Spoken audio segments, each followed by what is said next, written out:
Welcome back everyone, this is GTA Failure. In this video we revisit the final Marty Chonks mission, which is called Her Lover. So if you recall, the premise of that mission, which is started right here at this phone booth, is that we are supposed to go pick up Marty Chonks' wife's lover and bring him back to this compound. And Marty is planning on killing that guy, Carl, and then turning him into dog food. And things are not going to go well for Marty here. In fact, Carl is going to shoot and kill Marty, and this will be the end of Marty's time in the GTA universe. So somebody commented on my last video here on YouTube. The commenter's name is Supran Duwadi. I hope I'm pronouncing that right. Supran remembered that there were some folks on the GTA 3 forum who brainstormed about possible ways to prevent Carl from killing poor Marty. So here I've just cut out some of the boring drive, and I'll cut out some more of the drive here and just make our way back into the compound. And so in this video, we attempt to save the life of the serial killer slash dog food maker, Marty Chonks. So first I'm going to punch Marty once just to tell him that it was wrong that he killed those 4 other people in the last 3 missions and turned them into dog food. So I think he heard me. And now what I'm going to try to do is nudge him out of the way, just kind of gently. I don't want to hit him hard because then he dies. So just trying to gently nudge him out of the way so that he isn't in his usual spawn location when we actually go into that blue marker behind us. And it's hard to tell from this angle, but Marty is gradually being shoved. He's gradually being moved, but unfortunately he died on the 3rd shove. I was hoping that maybe Carl wouldn't be able to find him if Marty was not in the usual spawn location when we go into that blue marker. I tried this technique once more off video, and again, sadly, Marty died on the 3rd knockdown. So in the rest of my attempts, I made use of a fire truck because reasons. So when using the fire truck, I always try to keep Carl within about 40 feet of me. So the fire truck is here, and if I get too far away from Carl, who's hanging out in that car that I just drove in here, then it's an instant mission fail. So that's why you're going to see me sometimes go back and forth between the fire truck and this fixed stallion, just to make sure that the two of them are always close to each other so I can do my work. Okay, so it didn't work, trying to nudge Marty Chonks out of the way. So instead, my plan is to protect Marty by pinning him under my 40,000-pound fire truck.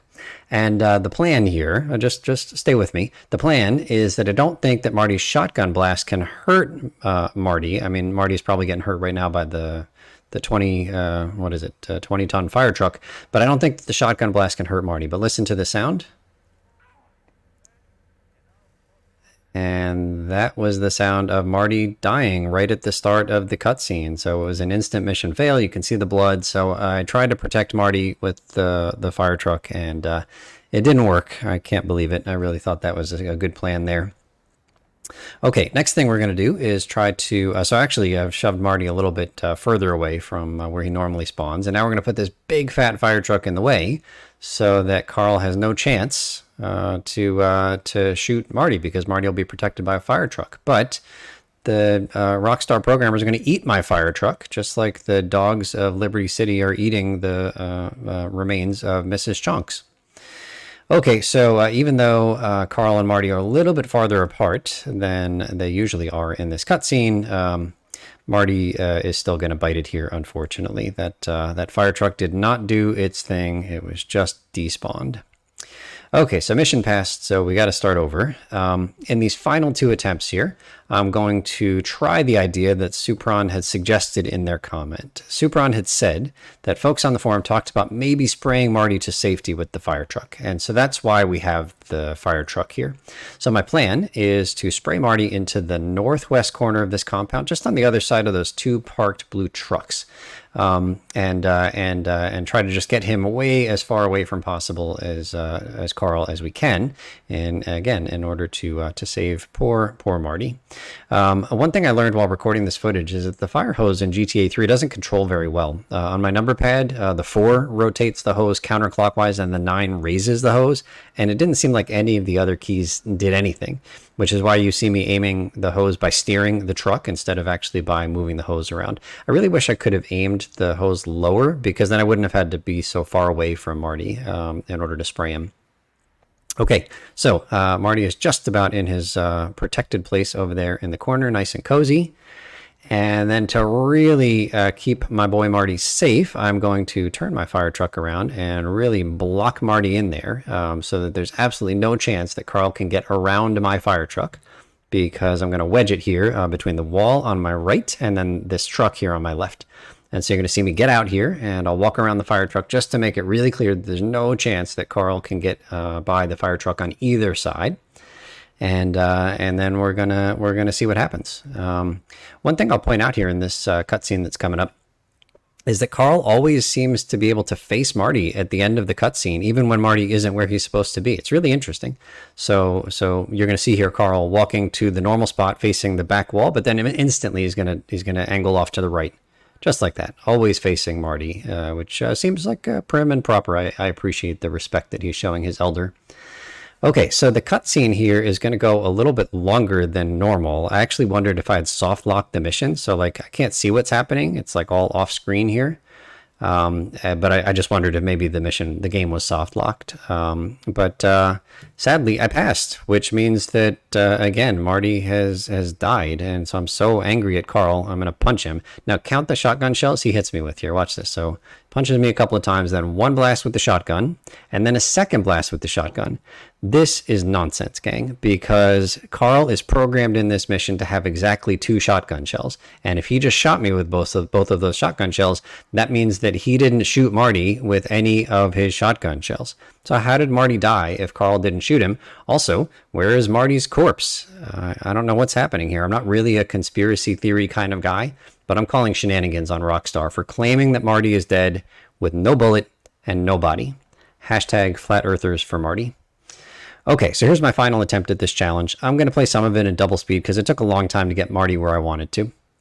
So my plan is to get Marty outside of the gate of this compound. So how am I going to do that? Well, you're going to see here. But I know that the gates do not open for NPCs. Oh, here my fire truck is on fire. That's ironic. I tried typing like a cheat code to restore the health of the fire truck. Didn't work. Fire truck's going to explode.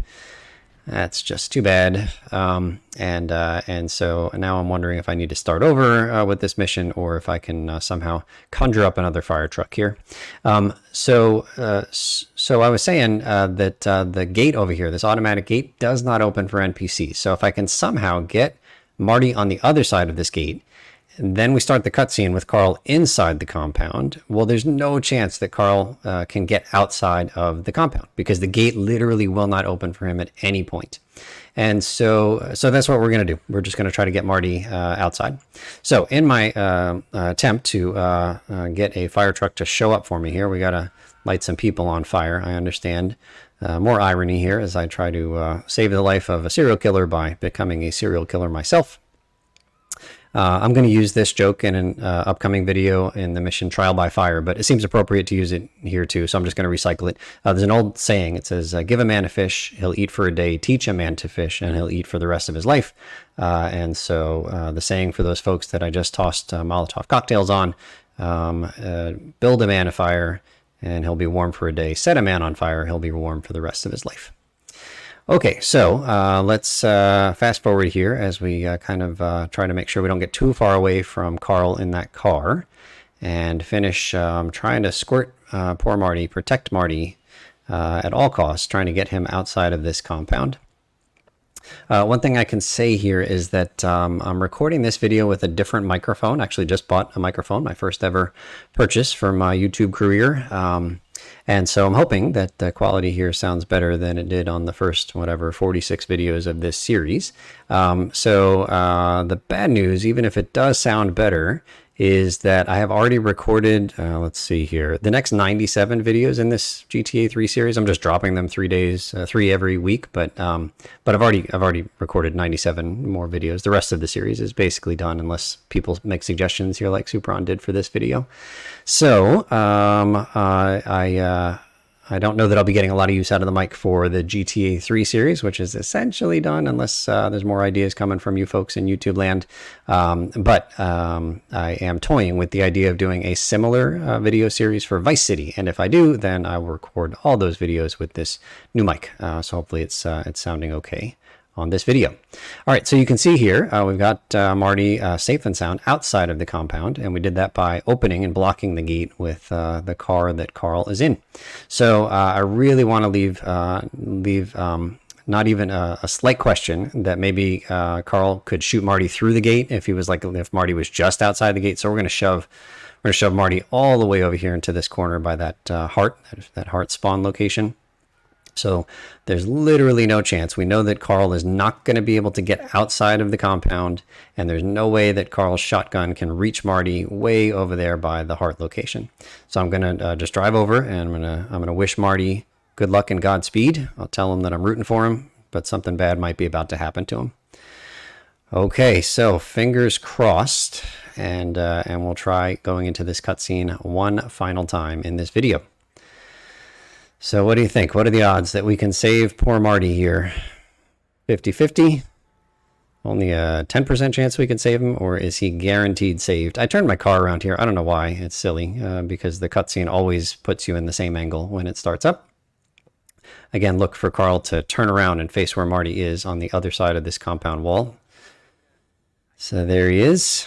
And then we'll see what happens here with this cutscene. And again, I wasn't sure. The cutscene is going to take longer than expected. Carl's heading in the right direction, but he cannot leave this compound, and he cannot reach Marty with the shotgun from inside the compound. And it's mission passed. What can I tell you, gang? I don't know where Marty is, but I don't even know where Carl is. He should be in the compound somewhere, but I don't see him anyplace. Marty's body is going to be suspiciously absent from where I left him. And, folks say that there's like no morality in GTA games, but here Rockstar programmers are saying that if somebody is a serial killer and he turns people into dog food, they are not savable. I respect that. Okay, so there's a Molotov cocktail for the memory of Marty Chonks. He was flawed and misunderstood. I hope you know I'm teasing and just joking around about Marty. He sucks. Okay, so many thanks to Supron for the idea for this video. Thank you so much for watching, and we'll see you real soon.